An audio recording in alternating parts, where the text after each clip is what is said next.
Throughout this video, we will be discussing Swanson's theoretical view on caring.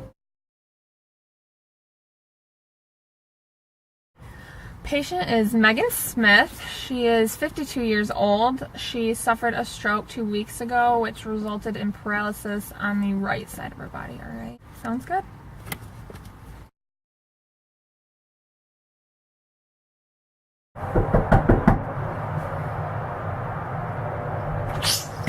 Hi, you must be the home health care nurse. Hi, I'm Jessica. My name is Sarah. Nice to meet you. I'm Meghan's sister. I'll be taking care of her while her husband's away for business. Nice, that's very nice. The first bridge in this relationship is interacting with family. Nurse Jessica does this by talking to Meghan's sister Sarah to get as much information about her patient as possible before assessing her. So Sarah, tell me about Meghan's attitude ever since she had the stroke. I'm assuming she's very upset and discouraged about the whole thing? She's had a really hard time with it. She's very discouraged and she's just hopeless. Really? Does she think she'll improve any functioning on the side of her body, or? No, not at all. Well, hopefully we can, I'm definitely, my goal is to change her attitude, because I do believe that she can improve the functioning on the right side of her body, and hopefully we can get her back to walking as well so she can do things on her own soon. Right, me too. I agree with you. I'd appreciate that. Awesome. Yeah. We'll work together to do that. All Definitely. right, thanks. One of the barriers that Nurse Jessica has to overcome is Meghan's outlook. Meghan is negative, discouraged, and distraught. Because of the paralysis on the right side of her body, she feels that she will never regain function or walk again. To have an effective therapeutic relationship and to communicate with one another, Nurse Jessica and Meghan have to overcome this together. Hey, come on to meet Meghan. Meghan, this is Jessica. She's going to be your home health care nurse for the next 6 months. Hello. This is pointless. It's not like this is going to get any better. I'm never going to be able to walk again. Our first example of nonverbal communication is when Nurse Jessica touches Meghan's arm. Meghan, we're going to do everything that we can to improve the functioning on the right side of your body. It's not going to be as good as it was before the stroke, but it'll definitely be better, and you'll be able to do things on your own again. I mean, you can try. We will try. The second bridge in this relationship is trust. Nurse Jessica is completely honest with Meghan when she says that she will probably not get full function back in the right side of her body due to paralysis, but she will improve. The first process is maintaining belief. Jessica maintains belief in Meghan by assuring her that she will improve function on the right side of her body. Our second example of nonverbal communication is when Nurse Jessica maintains a positive attitude and a happy facial expression when giving care to Meghan. Can I take your blood pressure? Is that alright? Yeah, that's fine.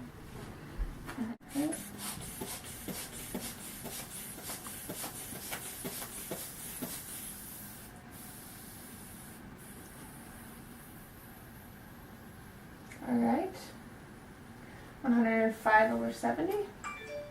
That's good. Very good. Alright. Now I'm going to take your pulse. Is that alright? That's fine. Alright.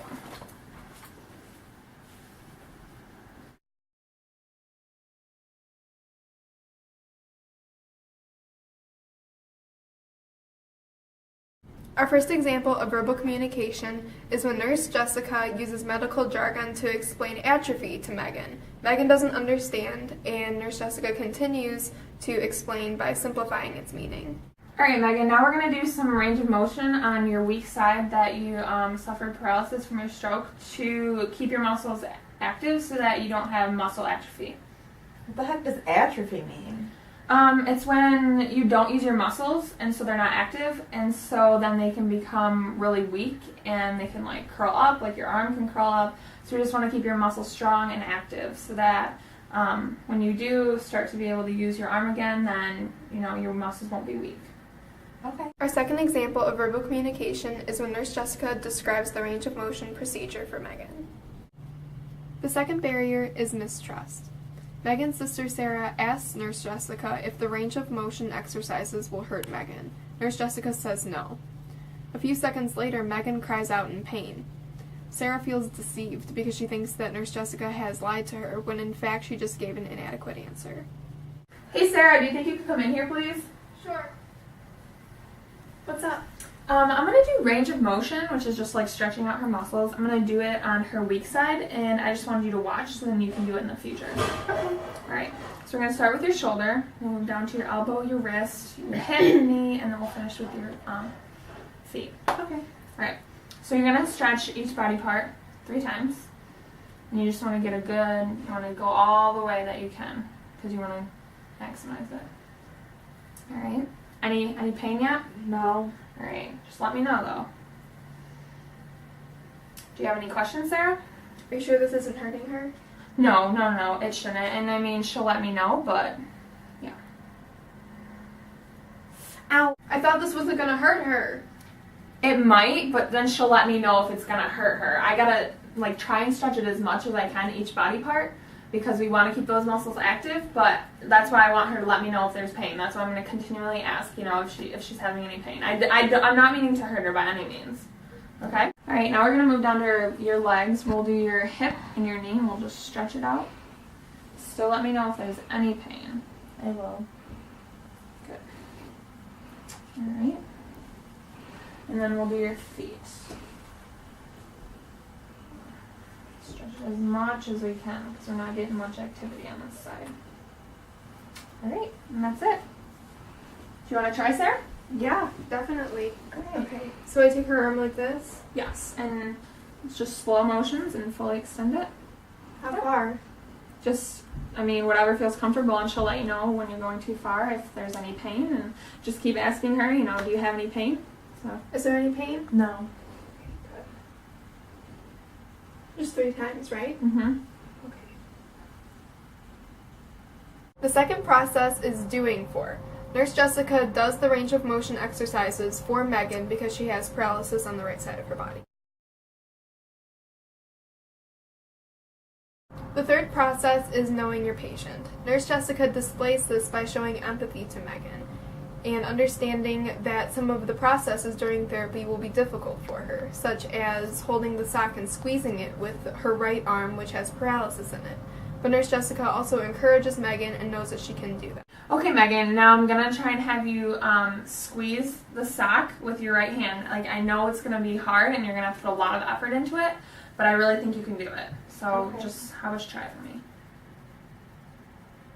Oh my gosh, you did it! Good job! That was awesome! You've made such good progress. Thank you. Thanks to you, though. Thanks. I just want to help you get back to where you were before the stroke and let it not set you back. Yay. The fourth process is being with. Nurse Jessica shows this by always being by Meghan's side throughout therapy and is excited and proud of her progress. The last process is enabling. Nurse Jessica allows Meghan to use her own muscles to squeeze the sock, furthermore, allowing Meghan to strengthen the muscles in her right hand.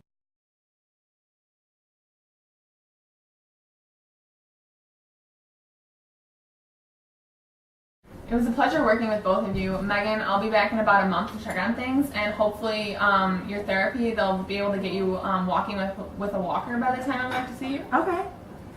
All right. Do you have any questions, Sarah? No, not right now, but I can contact you later, right? Yeah, for sure. I'll give you my contact information before I leave. Okay, thank you so much. No problem. It was definitely worth it. Meghan's change in attitude from a negative, discouraged outlook, thinking that she'll never walk again, to a more positive outlook, knowing that she'll walk one day, just shows how successful the relationship was between Meghan and Nurse Jessica.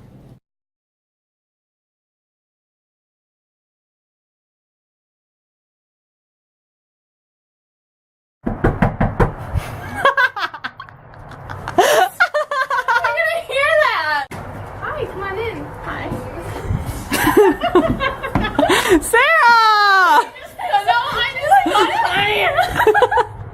I just thought about how fast she opens the door. I'm Jessica. Nice to meet you. My name's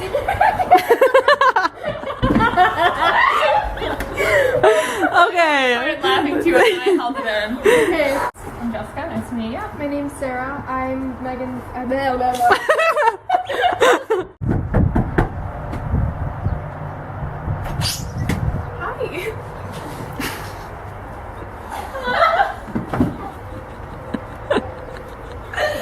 Very discouraged and upset about the whole thing. She's had a really hard time. She has a very negative outlook, and she just. I need to leave. That was so good. What are you Okay, can we watch that to see what we got? Because we can cut, I guess. What the poop, Megan? Say, discouraged, distraught. Why? It's recording. Or why won't this go to the play? Megan, we're gonna do everything. Son of a- Question: were my feet crossed? The second barrier is mistrust. Our first example of nonverbal communication is when Jessica just stop smiling. I can't. I'm being Oh, pleasant. this should be easy. Why is I know. This is just, I think this is like I said. Beautiful like, Megan say, bag. Sarah, please. could you come in here, please? Ow. Hey, I thought this. Oh. Oh. Do you have any questions, Sarah? It was a pleasure. Oh my god. It was a pleasure working with both of you. Megan, I'll be back to check on. What is?